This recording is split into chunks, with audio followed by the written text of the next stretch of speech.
Bismillahirrahmanirrahim. Today's topic is rotation of axis.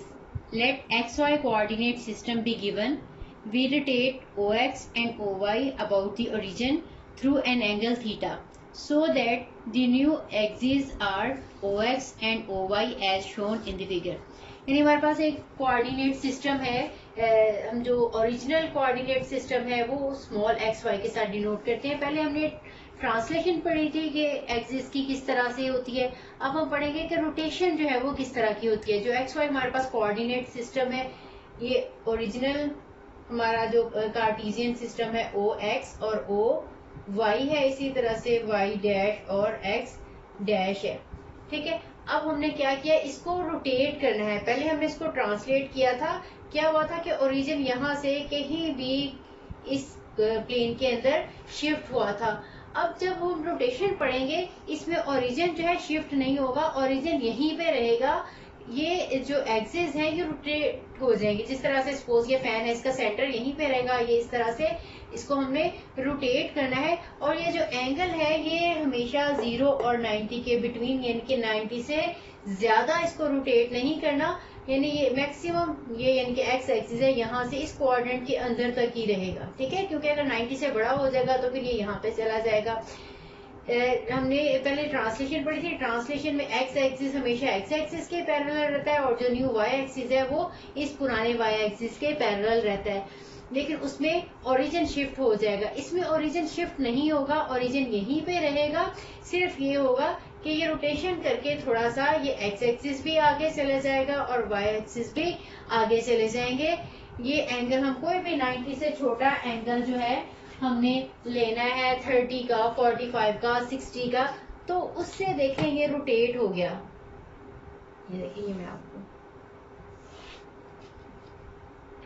ये जो हमारा ओ एक्स था ये रोटेट करके यहाँ पे आ गया. ये हम कैपिटल एक्स लगा लेते हैं. ठीक है, इस साइड पे इसका एक्स डैश चला गया. इसी तरह जाहिर है ये जब रोटेट करके यहाँ पे आएगा, सपोज ये थीटा है, 30 के एंगल से सपोज ये इधर को गया है, तो लाजमी बात है क्योंकि ये जो वाई एक्सिस है इसके ऊपर परपेंडिकुलर है तो ये भी उतना ही रोटेट करके आगे चला जाएगा.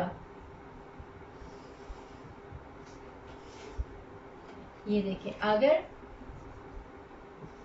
ये वाई एक्सिस अब हमारा यहाँ पे आ गया, अगर ये यहाँ से एक्स स्मॉल एक्स से इस कैपिटल एक्स तक, ये जो हमारे न्यू एक्सिस हैं ये हमारे ओल्ड एक्सिस है, यहाँ से थीटा एंगल जो है वो आगे गया है. बिल्कुल इसी तरह से ये वाला जो वाई एक्सिस था ये भी यहाँ से थीटा एंगल ही रोटेट करेगा, क्योंकि इनका आपस का एंगल यहाँ पे अगर 90 था ये भी एंगल 90 ही रहेगा. और इस तरह की ये जो है एक्सिस की मूवमेंट, इसको हम रोटेशन कहेंगे. अब हम फार्मूला देखेंगे जिससे हम एक्सिस की रोटेशन से पहले वाले, अगर हमें किसी भी पॉइंट के कोऑर्डिनेट्स दिए गए हैं तो रोटेशन के बाद वाले फाइंड आउट कर सकते हैं, या न्यू एक्सिस के दिए गए हो ओल्ड एक्सिस के अकॉर्डिंग आपने किसी भी पॉइंट के कोऑर्डिनेट्स फाइंड आउट करने होंगे तो वो हम किस तरह से करेंगे. तो इसके लिए फार्मूला है, मैं आपको लिख देती हूँ. जो आपको मैंने पहले भी बताया था, ये जो कैपिटल एक्स और कैपिटल वाई है ये न्यू एक्सिस है, जो स्मॉल एक्स और स्मॉल वाई है वो ओल्ड एक्सिस है. X cos of theta, theta वो एंगल है जिससे वो एक्सिस जो है वो रोटेट किए हैं, plus y sine of theta.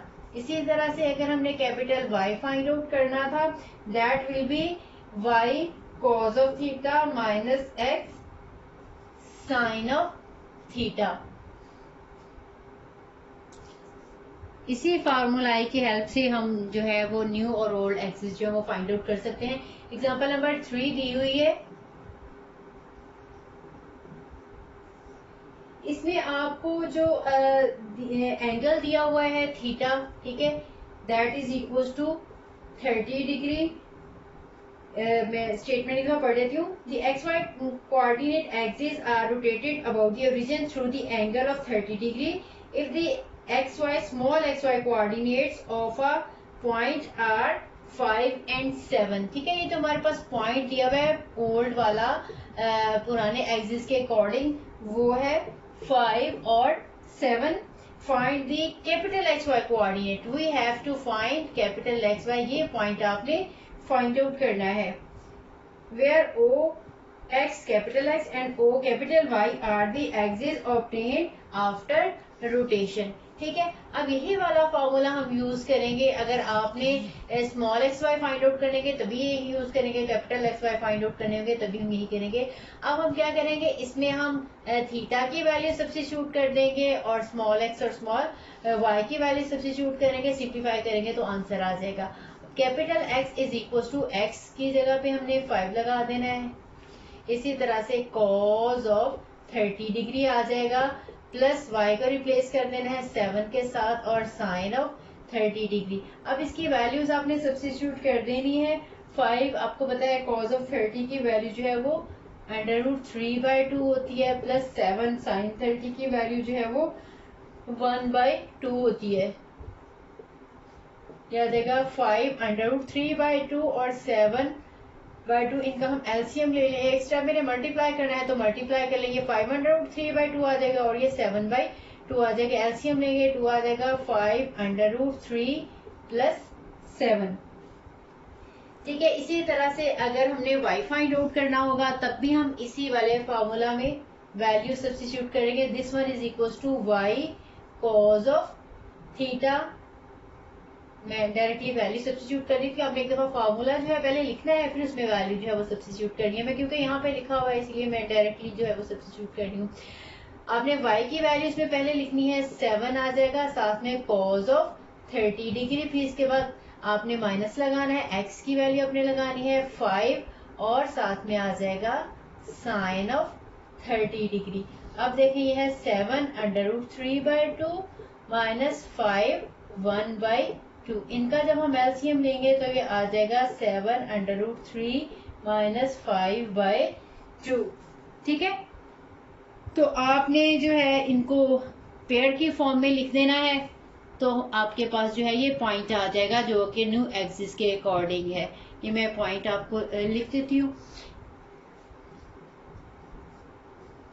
This one is equals to x की वैल्यू है 5 √3 + 7/2 एंड 7 √3 माइनस 5/2। ठीक है, इनमें से ये टर्म पहले लिख लें या ये टर्म पहले लिख लें, एक ही बात है, जैसे भी आप लिखना चाहेंगे।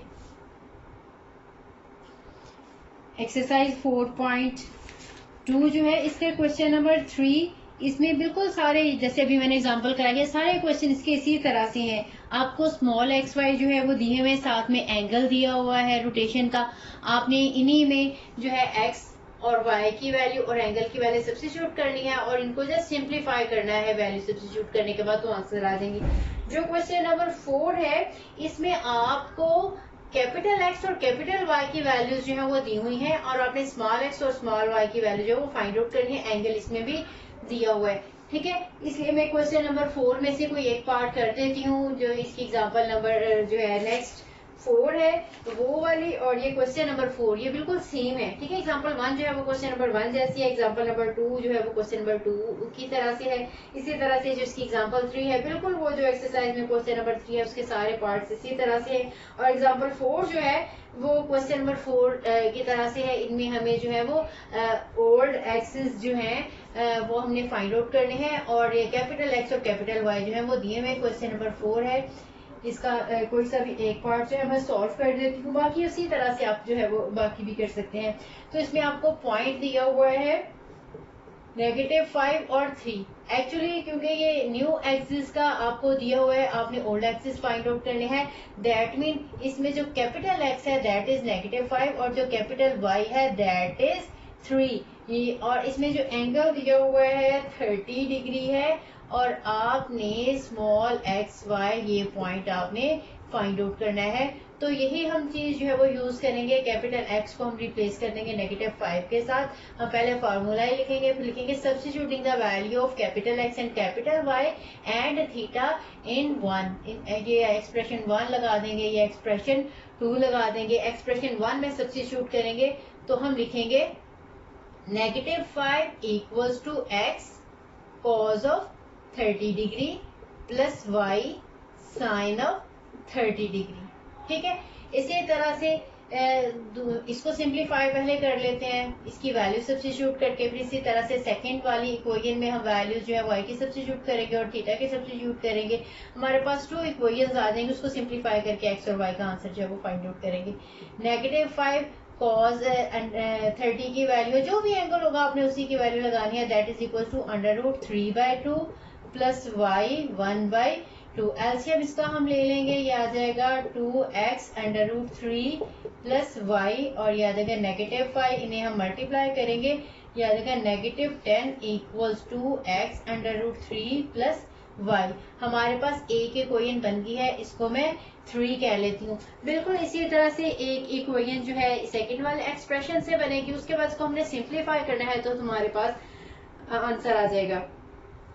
अब देखिए, जब मैं ये वैल्यूज जो है वो सेकंड वन वाले इक्वेशन में जो है सब्स्टिट्यूट कर रही हूँ, इसमें अब देखें कैपिटल वाई को रिप्लेस कर देना है 3 के साथ, वाई एज इट इज आ जाएगा y cos of 30 degree minus x sine of 30 degree, ये आ जाएगा 3 equals to y √3/2 minus x 1/2 आ जाएगा। ठीक है, इसको इसी तरह से आपने एलसीएम इसका ले लेना है। एलसीएम लेने के बाद 2 के साथ मल्टीप्लाई करेंगे, 3 2 6 वाई √3 माइनस एक्स आ जाएगा। ठीक है, √3 पहले लिख लें, ज्यादा बेहतर है, नहीं भी लिखेंगे तो ऐसे को इतना फर्क नहीं पड़ेगा। मैं लेकिन एक ही तरतीब से एक्स वाली टर्म पहले लिख लेती हूँ, वाई वाली टर्म जो है वो मैं बाद में लगा लेती हूँ। इसको लिखते हैं 6 is equal to -x plus y √3 लिख लें, या √3y, क्योंकि ये इसी सिमेट्री में लिखी हुई है इसलिए ये भी मैंने एज इट इज ही लिख दी है। इसके बाद इसको हम इक्वेशन नंबर 4 कह देते हैं। ठीक है, अब आपने एक्चुअली इक्वेशन नंबर 3 और इक्वेशन नंबर 4 को सिंप्लीफाई करना है, और वहां से सॉल्व करने के बाद हम जो x और y के आंसर्स निकालेंगे वहीं से हम पॉइंट जो है वो फाइंड आउट कर लेंगे सिंप्लीफाई कर। अब ये देखिए इक्वेशन नंबर 3 और इक्वेशन नंबर 4 मैंने लिख दी है। अब हमने इनको सॉल्व करना है। अब x को इलिमिनेट कर दें या y को इलिमिनेट कर देते हैं, इसको √3 के साथ मल्टीप्लाई करके ऐड कर देंगे अगर हम, तो x कैंसिल हो जाएगा, y का आंसर आ जाएगा। या फिर आप इक्वेशन नंबर 3 को √3 के साथ मल्टीप्लाई करें और सब्ट्रैक्ट कर दें, अब आपकी अपनी मर्जी है। मैं equation number 3 as it is लिखती हूँ और इसमें ऐड करते हैं √3 के साथ इसे मल्टीप्लाई करके। आप लिख लें साथ, जो भी आपने ऐड करना हो मल्टीप्लाई करना हो साथ साथ कोशिश किया करें कि लिख भी दें स्टेटमेंट में।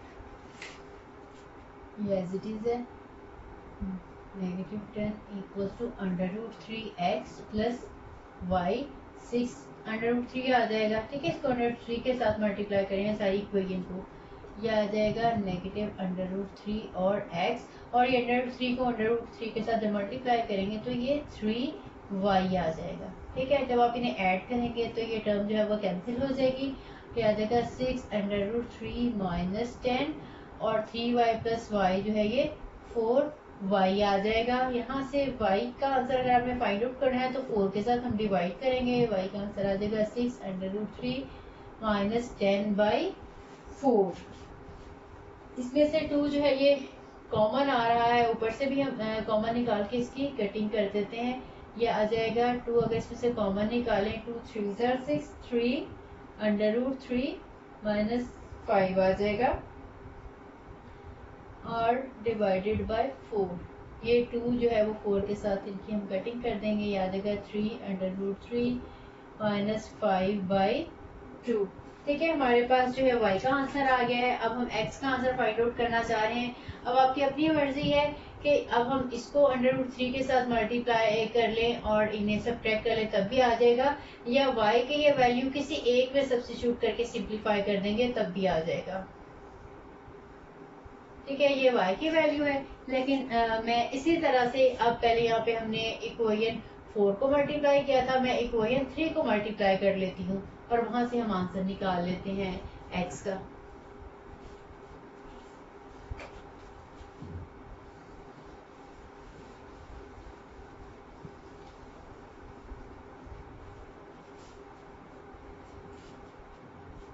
मल्टीप्लाइंग इक्वेशन 3, अब इसमें पहले ऐड किया था, अब हम सब्ट्रैक्ट करेंगे क्योंकि दोनों के सिंबल जो है ये सेम है।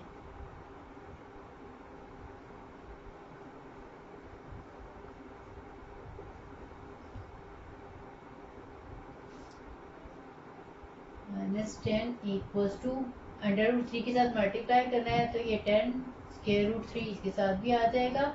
अब यहाँ पे आ जाएगा 3x प्लस √3 एंड y। ठीक है, इसके साथ मल्टीप्लाई किया आपने, इसके साथ भी मल्टीप्लाई किया है और इसके साथ भी मल्टीप्लाई किया है, और यहाँ पे आ जाएगा ये as it is -x plus √3y। अब आपने इन्हें सब्ट्रैक्ट करना है, ये नेगेटिव हो जाएगा, ये पॉजिटिव हो जाएगा, ये नेगेटिव हो जाएगा, हमारे पास ये वाली टर्म जो है कैंसिल हो जाएगी। ये आ जाएगा आपके पास नेगेटिव, ये टर्म पहले लिखनी है, ये लिख लें, ये वाली लिखनी है, ये लिख लें, एक ही बात है। 10√3 - 6 इज इक्वल टू 4x। अब आपने x का आंसर फाइंड आउट करना होगा, तो आप ये नेगेटिव √10√3 -6/4 आ जाएगा। अब आप इसमें से भी कॉमन जो है वो ले सकते हो, 2 इसमें से कॉमन लेंगे तो ये आ जाएगा आपके पास -5√3 - 6/4 इक्वल्स टू x। अब इनकी जब हम कटिंग करेंगे 2 के साथ तो ये आ जाएगा -5। अगर आपने इसमें से नेगेटिव कॉमन निकालना है तो वो भी निकाल सकते हैं, अगर नहीं निकालना तब भी फिर आप दरमियान में लिख लें, अगर एज इट इज लिख लेंगे तब भी वही बात है। ठीक है, नेगेटिव कॉमन निकालेंगे तो यहाँ पे पॉजिटिव सिंबल आ जाएगी, यहाँ से हमारे पास x का आंसर आ जाएगा -5√3 -2 3 6/2 आ जाएगा आपके पास आंसर। ठीक है, ये x का आंसर है हमारे पास और y का आंसर हमने ऑलरेडी जो है वो निकाला हुआ था। अब आप इनको पेयर की फॉर्म में लिख लेंगे, स्मॉल x y का आंसर हमारे पास आ जाएगा -5√3 और साथ में आ जाएगा 3√3 -5/2। अगर हम ये नेगेटिव कॉमन निकालेंगे यहाँ पे लिखेंगे, फिर दरमियान में प्लस की सिंबल हम लगा देंगे, पॉजिटिव हो जाएगी ये। अब जैसे भी चाहें आप लिख सकते हैं, एज इट इज भी लिखी जा सकती थी। अब आप सारे के सारे पार्ट जो हैं इसके आप इस तरह से सॉल्व कर सकते हैं क्वेश्चन नंबर 4 के